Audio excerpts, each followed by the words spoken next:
Hey everybody, Bryan Zane here with my review of Survivor Series 2019. If you're looking for an NXT TakeOver War Games review, fear not, that will be coming down the pike in a little bit. I wasn't able to watch that show on Saturday. I've heard very good things about it, so my plan is to watch it first thing Monday morning and then shoot a review for it and try and get it out either later on Monday or early Tuesday morning. So thank you very much for your patience on that front. Survivor Series, the pre-show that is, opens up with a tag team battle royal with all the teams here listed in the lower third. Late in the match, bit of a botch here. Otis going for a caterpillar. I think he's anticipating getting jumped from behind, but he takes an attack from an invisible man shortly before he actually is hit by somebody. At one point in commentary, Vic Joseph calling him Fandango, which I think is the absolute worst, most incorrect way you can pronounce his name. It's either Fandango or Fandango. He completely messed up the vowels on both sides. It's down to Rudolph on Smackdown and the Street Profits on Raw. The match ends with a tremendous 180 rotation frog splash by Montez Ford onto Dolph Ziggler,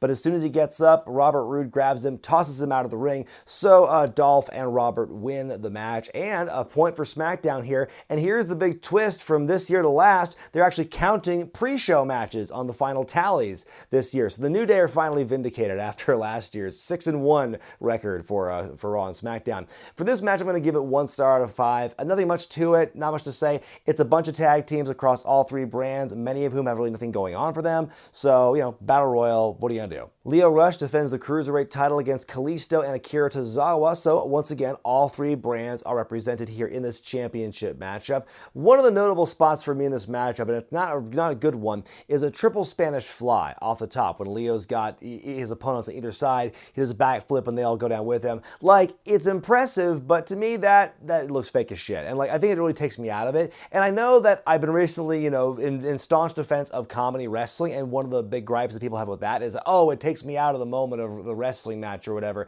Like, to me, that kind of coordinated, okay, we're gonna get up and we're gonna stand still, brace ourselves, and then we're gonna do the flip. That to me looks a lot faker. It takes me a lot more out of the action and makes me put my critic cap on a lot faster than what is designed in its own bubble as a comedy spot or a comedy match. That to me is more detrimental in the match when it is this obvious coordination between all these guys to do this crazy move that looks cool when you do it, but there's a lot of preparation to it and it feels completely inauthentic. One of my favorite sequences here is Tozawa hitting Leo with a German suplex and a bridge. Kalisto stomps on Akira's midsection and goes right into a roll-up on Leo to a kick out.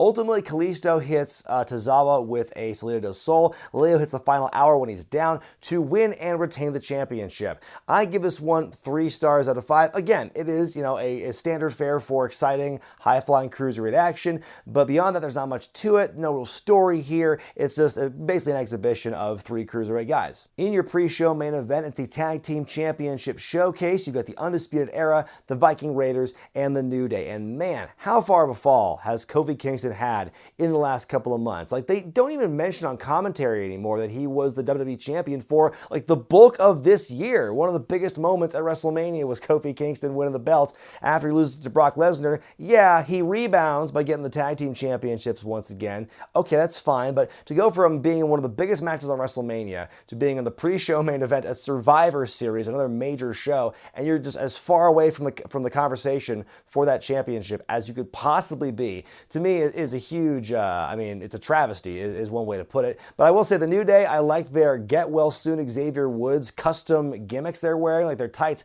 actually have like Xavier's like picture on it and the words like Get Well Soon and XW on it. Like, they spent good money to have custom gear made just to pay homage to their injured friend, which is very nice. Also, speaking of very nice, Kyle O'Reilly's belt guitar solo making its debut on a Big 4 pay-per-view. Really cool moment there. Some big man interaction between Ivar and Big E early on. My top spot in this one here is Eric body slamming Ivar off the apron onto their opponents on the outside. Big E's taken out. Kofi eats a high-low on the outside for hitting Trouble in Paradise on the ring post. Ivar doing flippy things. The Viking experience on Kyle O'Reilly onto Bobby Fish. The Vikings win this one, and one that really surprised me as far as the finish went. I give it 3 stars out of 5. I felt this match kind of dragged a little bit in the middle, but besides that, it was a very enjoyable match. You know, I was saying earlier about how I don't like the fact that Kofi Kingston is already on the pre-show after losing the championship here.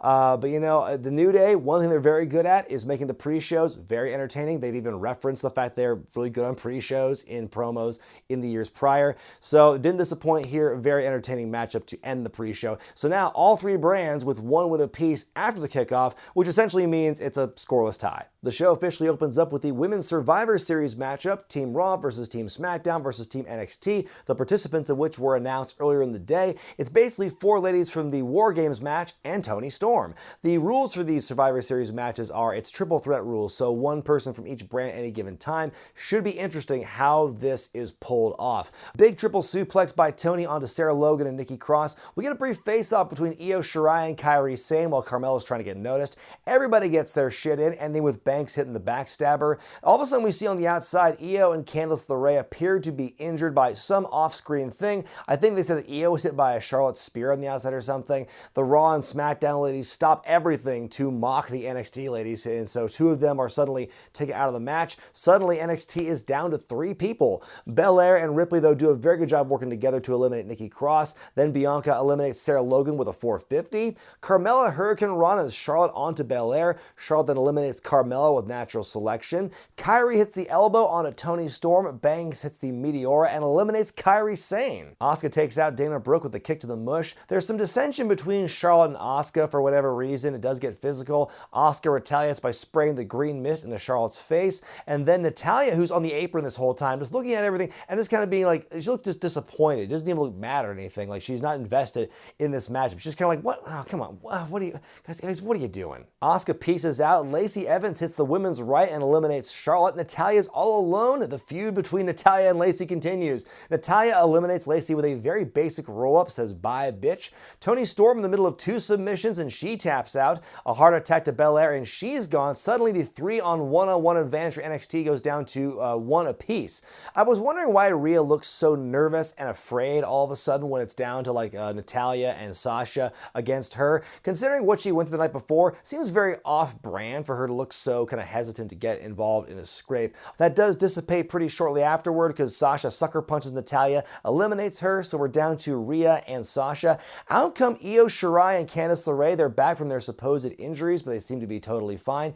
They're never acknowledged as being back in the matchup as official participants. They're doing everything they can, like while the referee's back is turned, to like get the advantage for Rhea. But like, I don't know why they have to cheat because they were never officially eliminated, so they should be able to get back in the match with no problem. I feel there's a precedent to that. Anyway, Rhea's able to capitalize on that, hits the Riptide on Sasha, and she wins for Team NXT. I guess she's the sole survivor here. Why they have to cheat, it's never really explained. Also, for Rhea to win that way, I think is also kind of not really according to how she's been booked lately on NXT. She is definitely a babyface right now on NXT. She was a heel on NXT UK, but she's won the hearts and minds of the fans of Full Sail, so I don't know why they booked her as a heel per se in this, along with Candice and Io. Candice especially is not a heel, and I get brand supremacy, whatnot, but this kind of flew in the face of the booking they've been doing for all these ladies so far. Anyway, I give this one 3.5 stars out of 5. I think it was a very strong way to open the show. Also a very nice showcase for, in particular, the women's division of NXT, which I would argue is not just the best women's division across the entire WWE, but also pretty much all of American wrestling right now. And I'm sure some of you might have some objections to that in the comments section, but that's the way I feel about it. Backstage, Kevin Owens is approached by Seth Rollins, who's wearing some Bulls-inspired attire on this night and getting booed. Rollins wants to know where Kevin's loyalty lies, Team Raw or Team NXT, after what happened at War Games. Kevin says that what happened, him joining Team Ciampa, was a one-time thing because he wanted revenge against the Undisputed Era, so that's pretty much done. But he also questions Seth Rollins' loyalty as well. So this segment accomplishes two things here. One, it seems to dispel the rumor that Kevin might be going to NXT on a full-time basis. Also, it makes Kevin kind of a heel the way he's talking to Seth here, talking back to Seth. I mean, maybe I'm reading too much into it. Maybe it's just temporary. Maybe it's just Kevin being his tweener self. Next match sees AJ Styles taking on Shinsuke Nakamura and Roderick Strong. The mid-card champions are on display here in this triple threat match. Each man getting lots of opportunities to get some shine here. It's lots of big strikes, lots of kicks, lots of big bumps for AJ too in particular. At one point, Strong is placed on AJ's shoulders and a big-ass top rope kick by Shinsuke onto Strong's scary landing too. Sami Zayn on the outside getting involved, ramming AJ's head into the ring post. Shinsuke hitting go to sleep on Strong, which gets a big CM Punk chant, one of the many you will hear on this night in Chicago. Strong's out for a while, so we get some good stuff between AJ and Shinsuke. The rivalry renewed. I hope AJ's wearing a cup this time. Styles hits the phenomenal forearm on Shinsuke, but Strong comes back into the ring, dumps AJ out of the ring, and pins Shinsuke to win. I give this one 4 stars out of 5. I think it was a very entertaining, hard-hitting match. Like I said, each guy got a lot of times to shine here and really showcase what they can do. Hard-hitting stuff. I loved it. Also, the finish was good as well. Very on, as opposed to Rhea Ripley and her heelish ways of winning in the previous matchup, this one was very on brand for Roderick Strong as part of those devious heels of the Undisputed Era. Backstage, The Miz approaches Daniel Bryan and he's spooked by The Fiend and says for the sake of everyone, he says Bryan needs to stop The Fiend. Daniel tells him to get out of his face. Up next, NXT Championship on the line as Adam Cole defends against Pete Dunne. Now, conspicuous by his absence on commentary was Mauro Ranallo. They explained that he allegedly lost his voice at TakeOver, so Michael Cole was in his place on this night. But there's a story going around that apparently Corey Graves was throwing shade to Mauro on Saturday night during War Games on Twitter, and that allegedly prompted Mauro to delete his Twitter account entirely. So, if this is true, and if Graves actually did, harass Mauro to the point where he deleted his Twitter account, that's a pretty bad move on Graves' part. I know he's a heel, but there's no reason to be taking shots at your coworker like that, on Twitter. That seems completely unnecessary. It just rings very similar to the controversy a couple of years ago regarding Mauro Ranallo and JBL. But the more time goes by, I'm starting to feel more like sympathetic toward JBL than Corey Graves. Of course, Dunne won the triple threat match the previous night at TakeOver to earn this championship match, and Adam Cole somehow is able to get around after the ridiculous bump he took at the end of the War Games match with Tommaso Ciampa off the top of the cage. Absolutely insane. The fact that he was able to not only get up and walk around, but work this high caliber match with Dunne 1 day later is completely nutso. Of course, both guys are selling injuries.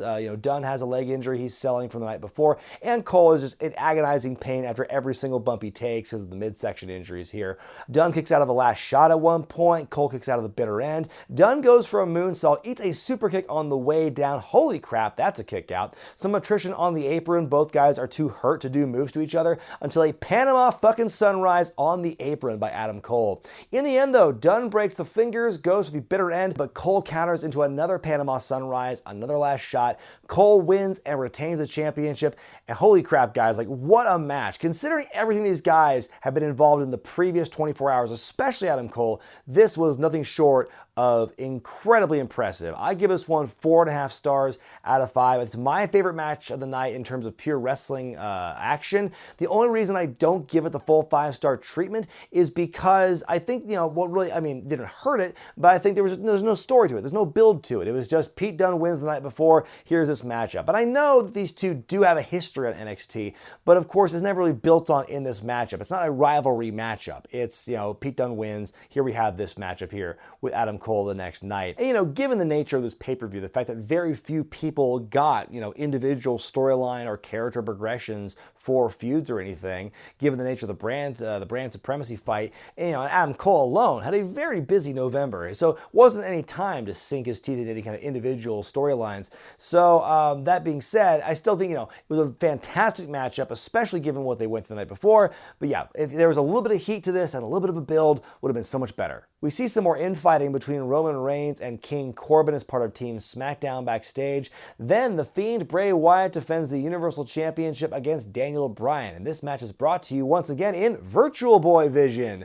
Bray dominates early on in the match for several minutes as goes on, very one-sided. Though Daniel with a crucial counter leading to a big comeback, but The Fiend just keeps getting up. Daniel even brings back the yes chants finally. The crowd is nuts for Daniel at this point, but Bray just keeps coming back. He catches Daniel in the mandible claw. The referee counts to 3, and Bray wins and retains the blue belt. It was a very simple story, but I think it was extremely well executed. Silly lighting aside, I think the story they told was very good, and the crowd was super into it the whole time. Just a pretty short match, and it was also pretty academic as well. Backstage, Rey Mysterio says he hopes his son Dominic's watching closely as he hopes to massacre Brock Lesnar with a steel pipe tonight. Then it's time for the Men's Survivor Series matchup. You got Team Raw, Team Smackdown, and Team NXT, which is Tommaso Ciampa, Ciampa, Keith Lee, Matt Riddle, Damian Priest, and Walter, who gets a lot of love here in Chicago. Big Walter chance here. He looks very strong early in the match too, until he's taken out with one Claymore kick and is eliminated by Drew McIntyre.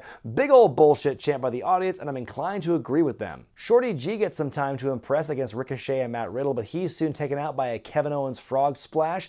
KO with a head of steam until he's taken out right away by Ciampa. Orton hits Ciampa, then Damian Priest with the RKO. Damian's out. Matt Riddle surprising Orton with a quick roll-up elimination, but then right afterward he eats an RKO. King Corbin picking the scraps and eliminates Riddle, and man, your internet favorites are not doing well so far in this Survivor Series matchup. Strowman takes out 4 guys in one lap around the ring. I love the selling by Ciampa and Ricochet in particular. Big collision between Strowman and Lee on the outside. McIntyre hits a Claymore on Strowman. Braun is eliminated by countout, which is odd given it's a triple threat style match, and those don't seem to happen in triple threats. Corbin eliminates Rico with the end of days. Mustafa Ali gets a nice little run and a big chant because he's the hometown boy. King Corbin gets in Ali's face, which leads to a distraction, a stomp by Rollins, and Ali is gone. Ciampa kicks out of the reverse Alabama slam, and I'm pretty sure it's the first kick out we've seen all match, or at least the first in many, many minutes. Roman spears Drew and eliminates him. After some more infighting between Corbin and Reigns, Roman takes out his own guy. Ciampa confusedly pins King Corbin for an elimination. Rollins and Reigns want to double powerbomb Tommaso at the announce table, but Keith Lee makes the save. Reigns with a Superman punch on Ciampa. The stomp. Ciampa's gone, and we're down to 1 apiece yet again.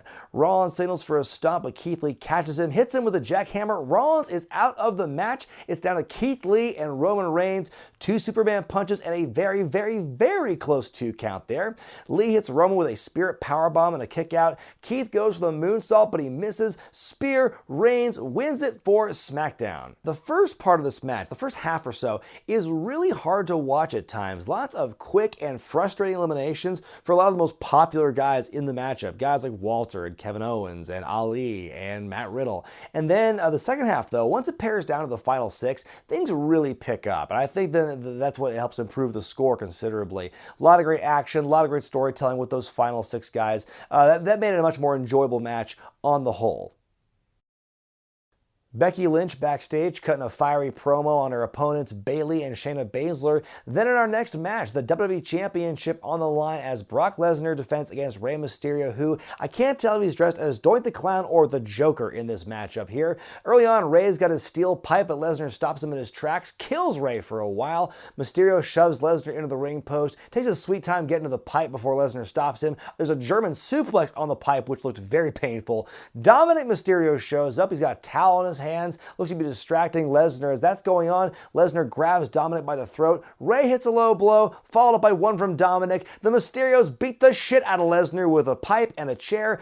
Double 619, double splash. You think it's going to be done, but no. Lesnar kicks out of both of them, pinning him at once. Lesnar just wakes right up, Germans Dominic, catches Rey into an F5, and wins. Ba-da-ba-ba-da-ba. You know, I give this one 3 stars out of 5. Very similar to the Daniel Bryan, Bray Wyatt match, in which it's, kill, kill, kill. The heels got the edge. Big dramatic comeback, only for it to be squashed at the end. It's a very simple story. It's kind of almost a one-dimensional match, but the way the crowd's into it and the way they tell the story really helps elevate this thing for me. It was great because I was actually really buying into it, and I really believed for a fleeting moment that Rey was actually going to pull it off and that he and Dominic would slay the beast together and he was going to become the champion once again. But alas, not meant to be. Brock's time on top continues for now. Finally, the ladies' main event Survivor Series. For the first time in that show's history, you have Becky Lynch, Bayley, and Shayna Baszler, the women's champs of their respective brands, in a triple threat matchup. Not only that, but SmackDown has a chance to tie with NXT in the final scoring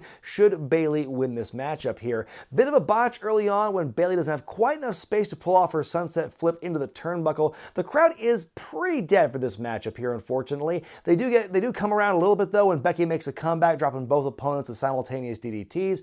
More back and forth between all 3 women. Some great action from them on the outside. One hitting the other, and then another, then another. Shayna kind of power bombs Becky onto the announce table, and she's out for the rest of the matchup. Bayley goes to the elbow drop, but Baszler catches her into the cure for the clutch. Bayley taps. Baszler wins in NXT with the overall victory on the night with 4 total wins. I give the match 2 stars out of 5. This one kind of sucked. I was not a fan. It was a pretty disappointing main event here. There was not a whole lot of chemistry between between these ladies that I could tell. Also didn't help that the crowd, like I said, was pretty dead throughout. They were just brought down by this after a barrage of match after match after match that either had better action, better storytelling, or both. But after the match, Becky gets back up and beats up Baszler. She leg drops her through the announce table, and that's how the show ends. The crowd going, I'm happy. It felt like it was some kind of concession to allow NXT to win. Like, okay, pal, NXT can win overall, but you gotta have Becky standing tall at the end. She's gotta look strong. Like, okay, it makes Shayna kind of look like a chump after all that, but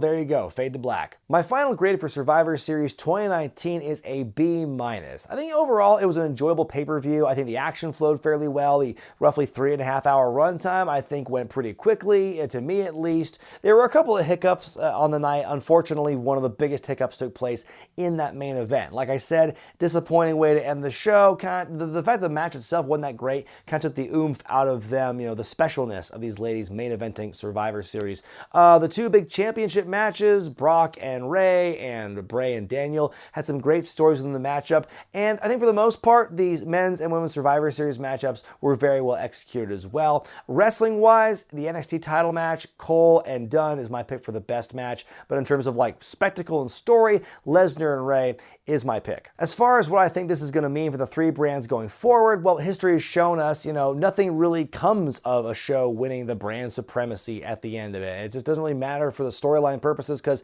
everything goes back to the way they were before all the invasions and all the brand supremacy thing happens. That's one of the biggest problems people have with this kind of theme every year, is that it means nothing. No show ever gains or loses advantages or incentives if they win or lose the battle for brand supremacy. It's a lot of bullshit. And so what it means for NXT, at least, they get the most out of it because they are, the new brand on the block. They're getting more legitimacy now by winning the Survivor Series. So hopefully the goal is to get more eyeballs on them as they're on the USA Network. But aside from Raw and SmackDown, I don't think anything's going to happen. Maybe some fallout from the Survivor Series matchups, some inter-team rivalries going forth, and maybe we'll see some kind of returns to what we saw on Raw and SmackDown before all the brand supremacy stuff started happening. But really, who knows? At least NXT wins, so at least, of course, Triple H got to go over. But let me know what you thought about Survivor Series in the comment section below, and give it a letter grade by going to the iCard in the upper right-hand corner of your screen. I'm Bryan Zane, and I'll see you next time.